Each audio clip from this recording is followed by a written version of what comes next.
acompañarnos en esta mañana.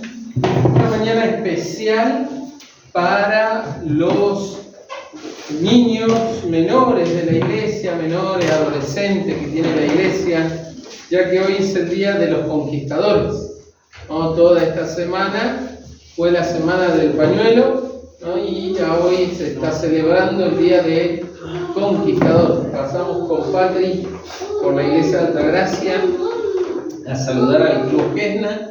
Ustedes saben que nuestro distrito tiene dos clubes de conquistadores. Uno, el Club Gesna, en Altagracia, y el otro, el Club Bitácora, en Villa General Belgrano, ¿no? Son los dos clubes que tenemos por la gracia de Dios. Sé que en algún momento Anizacate también tuvo un club, ¿no? Ojalá, como sueña Río Tercero y también lo sueña Santa Rosa, ojalá que algún día se pueda dar también volver a tener el club aquí en Anizacate, Santa Rosa y Río Tercero, ¿no?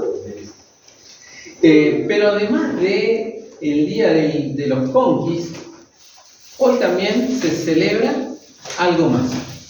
¿Qué se celebra? Día del Estudiante. Es verdad, el Día de los Estudiantes. Muy bien, a los que están en el secundario o están estudiando alguna licenciatura, maestría, el día de ustedes, ¿no? Pero, ¿qué más? El Día de la Primavera, ¿no? Bien, ¿qué más? De los novios ya. De los novios, otra vez. ¿Saben qué? Es el Día de los jóvenes. De los jóvenes de la iglesia. Así que si tenés un joven al lado tuyo, saludar. Mira cómo se saludan los más grandes. Hoy es el Día de los jóvenes adventistas también, ¿no? Así que saludamos a ellos en su día. Pastor iba a decir algo. No, pues el sábado es el Día de la Creación y de la Redención también. Celebrando. Así que recordemos esto, ¿no? Que es el Día de los jóvenes y de los conquis, ¿no? Y por qué no, ya que es el Día de la Primavera, vayan a su casa, busquen una flor y regalen una flor a alguien, ¿no? Porque es bienvenido también. No tengo flor en casa, así que te voy a regalar un perrito ahí en casa. Hermanos, la última vez que prediqué, ¿se acuerdan de qué me fue? Olor grato, ¿no? Hablamos de manjar exquisito que subía ¿a quién? A Dios. Y dijimos que ese manjar exquisito, ¿no? Eso que sucedía en el santuario, representaba ¿a quién? A Cristo, ¿no? Y hoy nos representa también a nosotros. Nosotros somos ese manjar exquisito, ese olor grato que debe subir día a día a Dios. Nuestra vida debe ser un reflejo para Dios, ¿no? Esta mañana yo quiero compartir un sermón con ustedes titulado El Dios que cumple sus promesas. Y para lo cual vamos a ver algunos versículos bíblicos, pero el tema va a estar centrado en un capítulo de Daniel.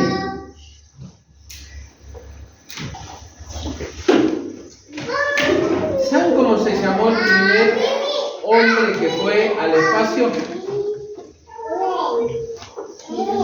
Yo soy el primer perro. Nila. Un ruso era hombre. Un ruso. Gagarin, algo así. Muy bien, Gagarin. Fue el primer astronauta que fue al espacio. No dije quién pisó la luna, sino quién fue al espacio. Y se le atribuye a Gagarin una frase que él no dijo. Se le atribuye que él dijo: estoy acá en el espacio y no veo a Dios. Entonces, durante mucho tiempo se le atribuyó esta frase a este cosmonauta, que en realidad él no dijo esa frase. Esa frase fue dada en un discurso por Nikita Khrushchev, ¿no? Que era el secretario general, ¿no?, de la Unión Soviética. Y la frase decía lo siguiente: Gagarin voló al espacio, pero no vio ningún dios allí. Esa era la frase. Fue al espacio y no lo vio a Dios. ¿Cuántas personas dicen no ver a quién? A Dios.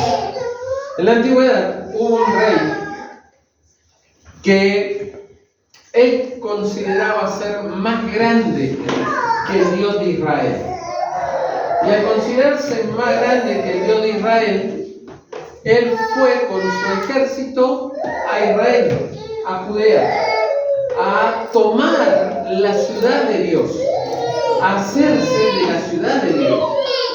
Es interesante porque Dios le había dicho a su pueblo que si el pueblo guardaba los mandamientos de Dios, si el pueblo se volcaba a obedecer a Dios, si el pueblo hacía lo que Dios le decía, entonces ningún ejército jamás iba a poder invadir Judea, iba a poder invadir Israel.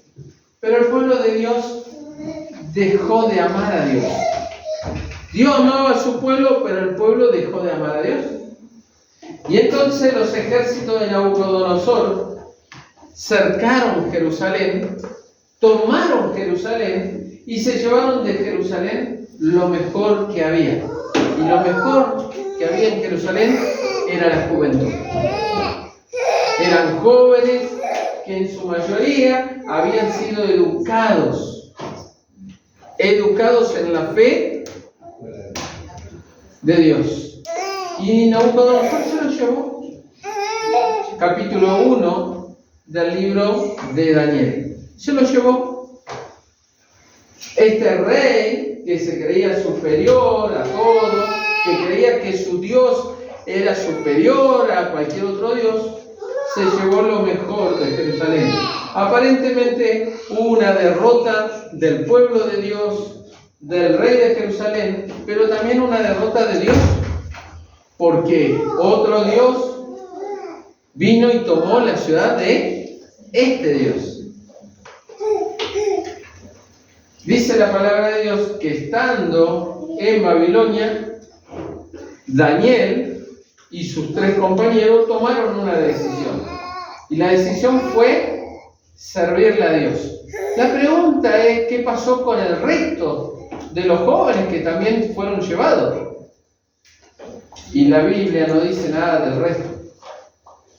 Cuando la Biblia hace silencio sobre el resto, posiblemente porque el resto se perdió. En las costumbres, en las modas de Babilonia. Por eso se centra en estos 4 jóvenes. Ahora bien, cuando nosotros vamos a Daniel capítulo 1, cuando voy a estudiar Daniel capítulo 1, tenemos un gran problema. Porque si yo les preguntara, y hablando con la mayoría de ustedes que son adventistas del séptimo día, la mayoría, si yo les pregunto, ¿de qué habla Daniel 1? ¿Cuál es el tema principal de Daniel 1? ¿Cuál sería para ustedes? No, entonces estamos hablando de qué? De comida, ¿cierto? Muy bien. ¿Alguien más? ¿De qué habla Daniel 1? Nadie. Entonces, ¿están de acuerdo que está hablando de comida? ¿Sí? Ahora, es interesante, ¿no? Porque la mayoría, cuando toma Daniel 1, habla de comida. Habla de cómo Daniel y sus compañeros decidieron ser fieles a Dios por medio de la alimentación, ¿no? Y entonces escuchamos sermones sobre la alimentación saludable, la alimentación sana, porque si vos comés sano, entonces vas a ser mentalmente mejor que cualquier otro. Y todo eso lo toman de Daniel capítulo 1. Pero saben, queridos, Daniel 1 no habla de la alimentación, aunque el tema de la alimentación está, pero no es el tema de Daniel 1 la alimentación. El tema de Daniel 1 no es tomar agua o no tomar agua, comer lenteja o no comer lenteja. El tema de Daniel 1 va más allá de ese punto. El tema de Daniel 1 es el gran conflicto.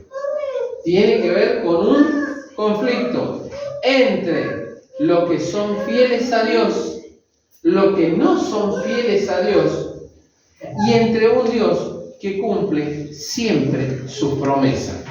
Ese es el tema de Daniel 1. Cuando usted va y toma Daniel 1, usted tiene que ver un conflicto allí. Si usted no ve el conflicto de los siglos en Daniel 1, usted se está perdiendo lo mejor de todo. Es decir, entrar en una historia única, apasionante, la historia de cómo Dios es fiel con los que son fieles con Él. Entonces, vamos a sumergirnos en esta mañana, ¿sí?, en ver un poquito lo que Dios espera de sus hijos. Y vamos a concluir después nuevamente con Daniel capítulo 1. Elena de White, en este libro llamado Primeros Escritos, escribió lo siguiente, y ahora vamos a poner la imagen, si la tenés, Mati. Ella escribió: me volví para buscar al pueblo adventista en el mundo, pero no lo pude hallar. Qué linda imagen es esta. No sé si la llegan a ver a la imagen.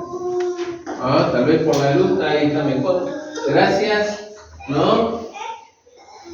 Cristo conduciendo al pueblo adventista. Elena de White dice: yo me volví a buscar al pueblo remanente, al pueblo de Dios, al pueblo que guarda los mandamientos de Dios, al pueblo que es salvo por la gracia de Dios. Me volví para buscarlo, y a este pueblo no lo pude hallar, no lo pude encontrar. Un pueblo como Daniel, un pueblo fiel a Dios. Y entonces el primer versículo que vamos a ver es Proverbios capítulo 12, verso 28.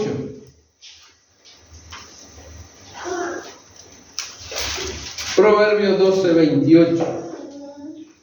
Es: en el camino de la justicia está la vida, en sus sendas no hay muerte. Acá hay 4 puntos, miren. Primero, camino de justicia, camino del justo, ¿no? Camino de aquel que ha entregado su vida a Dios, el camino de aquel que es salvo por la gracia de Dios. Este camino es un camino de justicia. Y en ese camino de justicia, ¿qué hay? Hay vida. Hay vida. Mientras nos mantengamos en ese camino de justicia, viviremos. No pensaremos en la muerte. Aunque la muerte pueda existir y existe en este mundo de pecado, pero los que son justos, los que caminan en el camino de Dios, no piensan en la muerte, piensan en la vida que vendrá. Y dice: caminar por sus sendas. El justo le gusta caminar por las sendas de justicia, no se aparta de esa senda. Y cuando el justo camina en la senda de la vida, para el justo no hay ¿qué? No hay muerte, no hay esclavitud, no son siervos de otro, siguen siendo siervos ¿de quién? De Dios. Entonces, cuando Daniel y sus amigos están en Babilonia, ellos no se sienten esclavos, ellos están siendo libres, y como seres libres pueden tomar decisiones libres. Sí, la circunstancia, el momento me hace estar en un país extraño, en un país que ha sometido al pueblo de Dios. Pero yo le sigo perteneciendo a Dios, aunque yo esté viviendo este momento, estas circunstancias tan desiguales. Vos podés estar en este mundo, querido amigo, y puede ser que el mundo hoy te abofetee, que el mundo hoy muchas veces se aproveche de vos. Pero eso no significa que vos seas parte del mundo. Vivís en el mundo, pero no sos parte de él. Mientras te mantengan en el camino, en la senda de justicia, tú serás como libre. Aquí somos libres en la toma de decisiones para Dios. Pero hay otro Proverbio capítulo 9, verso 10, muy cerquita. Dice el 9:10, el temor de Jehová, ¿qué cosa? ¿Se acuerdan? Es el principio de la sabiduría, el conocimiento del Santísimo es la inteligencia. Proverbio me dice que hay temor, o otra palabra que puedo usar es reverencia. La reverencia a Dios. Entender con quién estoy. Entender que ese Dios no es un ser humano, no es uno igual a mí, es diferente y yo necesito no tenerle miedo, sino tener reverencia ante ese Dios. Y dice, Proverbio 9:10, dice que conocerlo, comprender a ese Dios, ¿cierto? Me hace a mí prudente, me hace a mí sabio y me hace a mí entendido. Así que cuando Daniel estaba en la corte del rey, el rey quería convertirlo a Daniel y convertir a cada joven que habían llevado, convertirlo a la sabiduría de los babilonios. Pero Daniel conocía a Dios. Daniel era reverente con Dios. Daniel caminaba en la senda de la vida. Había sido educado para amar a Dios. Pregunto, queridos padres, ¿estás educando a tus hijos para que sean sabios en esta vida? ¿Estás educando a tus hijos para que el día de mañana, cuando estén en circunstancias difíciles, puedan ellos tomar decisiones que los mantengan en la senda de la vida? De eso se trata. Preparar niños para servir a Dios. Algunos podrán decir, eso parece lavado de cabeza. No. Lavado de cabeza es lo que hace este mundo. Lavado de cabeza es lo que hace el diablo. Nosotros educamos a nuestros hijos, a nuestros jóvenes, a los niños. Nos educamos a nosotros mismos para servir a Dios. Tu hijo, tu hija, tiene un padre, tiene una madre que le está enseñando la senda de la vida, la senda de la justicia. La pregunta que deberíamos hacernos, ¿no? Cada día, en cada momento. Hay otro Proverbio capítulo 4, verso 23, muy cerquita. Dice allí, sobre todas las cosas que guardes tu corazón, porque de él mana la vida. Otra manera de traducir este versículo es: sé diligente, sé centinela. Centinela es aquel que guarda la cárcel. Entonces lo que el sabio Salomón está diciendo es que seas tú un guardián de tu corazón, un centinela de tu corazón, un centinela del corazón de tu familia. Guardar, conservar, cuidar y cumplir son otra de las palabras que aparecen en este proverbio. Dice, la voluntad e incluso el intelecto, el pensamiento y el deseo deben ser guardados con diligencia. Debemos ser centinela de estas cosas.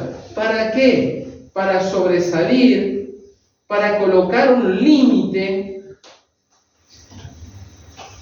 para cuidar las salidas. Entonces, mi corazón tiene que ser guardado y Dios me ha puesto a mí como centinela.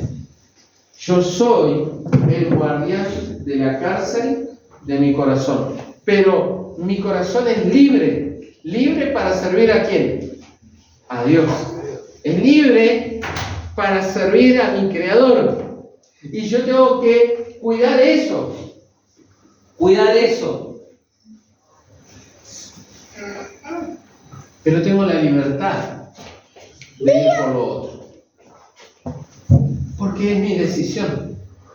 Tengo la libertad de poder creer que el mundo me da a mí algunos disfrutes. Y tengo la libertad de ir por eso. Pero el proverbio dice, ponte como un guardia cárcel, ¿no? Para no caer, para no irte, para no dejar a Dios. Y ahí cerquita de este proverbio, tenemos el 4:18.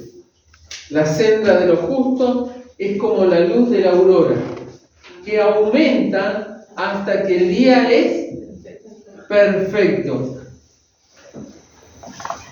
Otra de las maneras de traducir la senda de los justos como la luz de la aurora es decir que el camino, el paso, el rumbo del justo, ¿sí? Justo es sadik, es decir, el recto. La senda, el paso, el rumbo del recto es como el sol.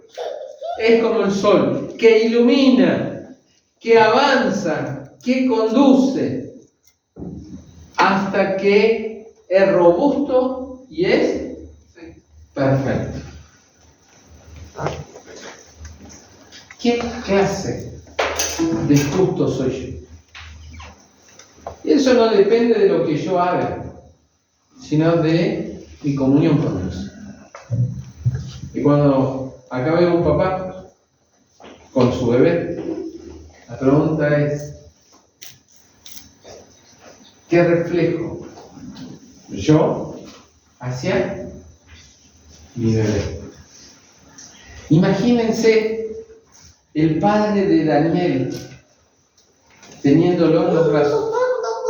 ¿De qué le hablaría? ¿Qué le habrá contado? Cuando nosotros vamos, por ejemplo, a Josué, capítulo 1, verso 9. ¿Ustedes conocen el versículo? ¿Recuerdan cuál es? 1:9. Mira que te mando. Que te mando que te esfuerces, sea valiente. Pero lo mejor no está ahí, sino porque yo estaré contigo. ¿Qué le hablaría el papá de Daniel a Daniel? Me imagino que tomaban los proverbios y él le decía, ¿no? Sé justo, camina por la senda de la vida. Me imagino que le decía, sé diligente, cuida tu corazón, Danielito. Me imagino que le decía, recuerda que tu voluntad, tu intelecto, tus pensamientos le deben pertenecer ¿a quién? A Dios. Me imagino al papá de Daniel mientras allí lo tenía en los brazos, le hablaba de que si él buscaba a Dios, lo iba a encontrar y que Dios cumple siempre sus promesas. Pasaron los años y Daniel ahora es un joven. Y Daniel, que ha crecido en la casa de personas que aman a Dios, ahora Daniel es llevado por el imperio babilónico a Babilonia. Y allí en Babilonia le quieren cambiar todo lo que Daniel ha aprendido. Y tiene que ver con la alimentación, Daniel 1. Daniel 1 tiene que ver con el gran conflicto. Queridos padres, nosotros tenemos que preparar a nuestros hijos para un gran conflicto. Queridos jóvenes, ustedes se tienen que preparar para un gran conflicto. Cada vez que cruzamos la puerta de nuestros hogares, nosotros tenemos un conflicto. El diablo de todas maneras y aprovechando toda circunstancia quiere llevarnos hacia su imperio, prepararnos para servirle a él. Pero los padres consagrados, las madres consagradas, preparan a sus hijos para, aún en los casos más difíciles, estar preparados para servir a Dios. Y ahí está Daniel con sus compañeros. Y vienen y le dicen a Daniel: mira, Daniel, tendrás que alimentarte con la comida del rey. Y la comida del rey tenía de todo. Tenía animales inmundos, pero también tenía animales limpios.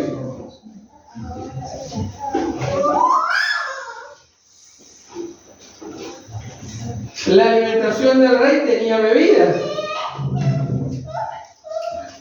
La alimentación del rey tenía muchas cosas más, que no era solamente alimentación. Eran otras cosas, placeres que el mundo le puede ofrecer. Todo estaba dado y servido para la juventud. Ustedes saben que cuando somos jóvenes hay muchas cosas, ¿no?, que suceden en nuestro cuerpo. Y Daniel y sus compañeros, como cualquier otro joven, estaban listos para percibir no solamente olores, no solamente gustar, sino también ver. Y todo eso era lo que le ofrecía el rey. Era un conflicto por la voluntad. Era un conflicto para ver si me mantenía en la senda de la vida o caminaba hacia la muerte. Era un conflicto para saber si yo era justo de verdad o solamente de palabras, de apariencia. Y ahí está Daniel y sus compañeros. Tienen que tomar una decisión. La decisión marcará la vida de ellos, pero marcará generaciones que vendrán después de ellos. No se trata de alimento, aunque hable de alimento. Se trata de la lucha por la voluntad. Se trata por el dominio de la mente. Se trata de ejercer el libre albedrío. Se trata de ser siervo de Dios o siervo de los placeres de este mundo, siervo del diablo. ¿A quién voy a servir? Queridos amigos, hermanos, Génesis capítulo 17:1, Dios le dijo a Abraham: camina junto a mí y sé perfecto. Camina junto a mí y sé perfecto. Daniel capítulo 1 es más que una historia de alimentación sana. Tiene que ver con el conflicto, con dos pueblos en guerra. Es la fe que es probada. Son los caminos probados. No es lo que comemos, es a quien entrego mi corazón. No eran las lentejas, era una mente en armonía con el cielo. No era el agua, Era una vida de decisión.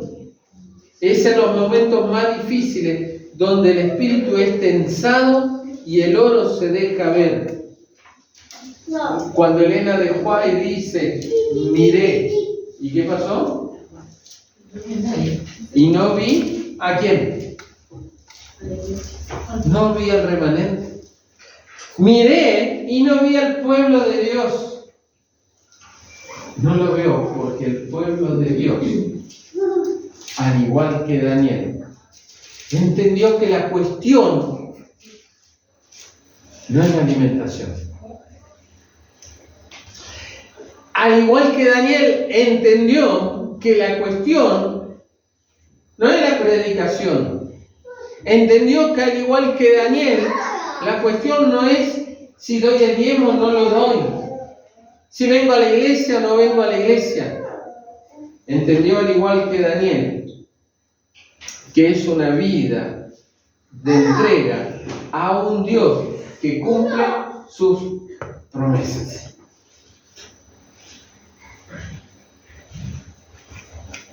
Ahora, si vos creés que la cuestión pasa por lo otro, entonces tendríamos que reevaluar todo nuestro adventismo.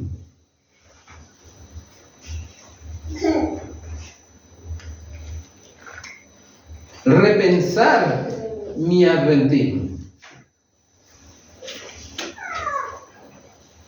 Porque mi adventismo es más que la suma de todas esas cosas. Mi adventismo tiene que ver con un Dios que cumplió su promesa.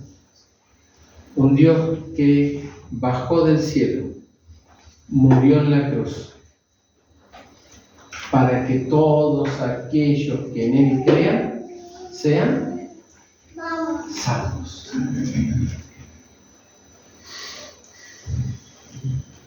Y lo único que te pide ese Dios es una sola cosa. Dame, hijo mío, tu corazón. Nada más. Nada más. Ahora, he guardado mi corazón.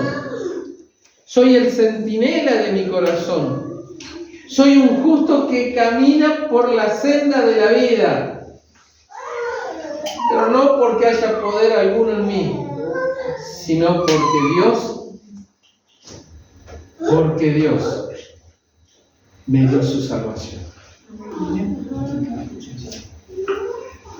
Y entonces Daniel, cuando está en la corte del rey,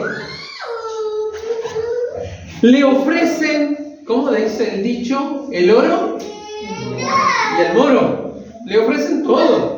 Toma esto, toma. ¿No? Había un jueguito que usted tiraba, ¿se acuerdan? No me acuerdo cómo era el nombre. La pirinola. Lo tiraba y había algo que decía, toma todo, ¿no? Y le daban todo. ¿Qué me interesa? Todo. Todo lo que el mundo me puede dar no me interesa. ¿Saben por qué? Porque yo ya tengo todo. Y todo es Cristo. Y como todo es Cristo en mi vida, todo es Cristo, yo no necesito todo esto. Yo vivo para mi Dios. Y como vivo para mi Dios, cuido mi cuerpo, cuido mi salud, cuido mis amistades, cuido mi mente, porque camino por la senda de justicia. No son una carga para mí, no son carga. Son parte de andar por la justicia, por la senda de la verdad. Así que Daniel y sus compañeros, cuando le dijeron, toma todo, Daniel dijo, no quiero nada de eso, tráiganme esto otro, con eso otro, para mí es suficiente, con eso otro es suficiente, porque yo ya tengo a Dios. ¿Saben cómo termina Daniel capítulo 1? ¿Alguna vez le prestaron atención cómo termina? Vamos a Daniel 1.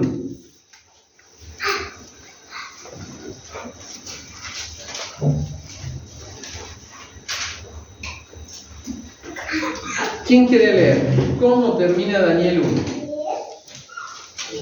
Silvia, dale. Y dice así: y Daniel siguió allí hasta el primer año del rey Ciro. ¿Entendió lo que ella leyó? ¿Ustedes entendieron lo que ella leyó? ¿Habré entendido yo lo que ella leyó? Porque nosotros vamos a Daniel 1 y leemos eso y también nos pasamos de lo que está diciendo la palabra de Dios. Es que Daniel duró ¿cuánto? Mucho tiempo. Que los reyes pasan, que el mundo pasa, que las dificultades pasan, que los problemas pasan. Y miren, es interesante porque dice que Daniel duró hasta que vino ¿quién? El Ciro. ¿Quién? Ciro, el rey. Claro. Persa. Sí, ustedes leen eso, pero yo no leo eso. Que permaneció con Dios mucho tiempo. Sí, pero yo no leo que duró hasta que vino Ciro. Ustedes leen eso. Pero, ¿saben lo que dice Isaías de Ciro? Isaías escribió de Ciro mucho tiempo antes que Ciro llegara siquiera a nacer. Mi siervo, dice. ¿Saben lo que dice? Mi ungido. Ciro, mi ungido. Así que Daniel duró hasta que vino ¿quién? El ungido de quién? De Dios. Porque los fieles, los verdaderos santos, los que caminan en la senda de la justicia, los que son guardianes de su corazón, los que creen que Dios cumple sus promesas, caminarán por este lado o caminarán por encima de todo. Porque al final, los santos, los justos, los Danieles que Dios tiene hoy, vivirán, o servirán, o descansarán en la tumba hasta que venga ¿quién? El ungido. El ungido de Dios. Todo lo otro pasa. Pero el ungido trae libertad. El ungido de Dios trae esperanza. El ungido de Dios, Elena de White, en este librito primero escrito, al final, y con esto estoy cerrando, dice ella lo siguiente. La hermosa tierra nueva, con toda su gloria, era la herencia eterna de los santos. El reino y el dominio y la grandeza de los reinos debajo de todo el cielo fueron dados entonces a los santos del Altísimo, quienes iban a poseerlos para siempre por los siglos de los siglos. Los sadik, los santos de Dios, los justos de Dios, un día verán al ungido. ¿Estás listo? Tal vez creas que tiene que ver con vos y no tiene que ver contigo. Tiene que ver con Él. Tiene que ver con Dios. Con lo que Dios hizo, hace, hará en la vida de los santos. ¿Y qué es lo que tengo que hacer yo entonces? Una sola cosa: creer que Dios cumple siempre sus promesas. Que Dios te bendiga.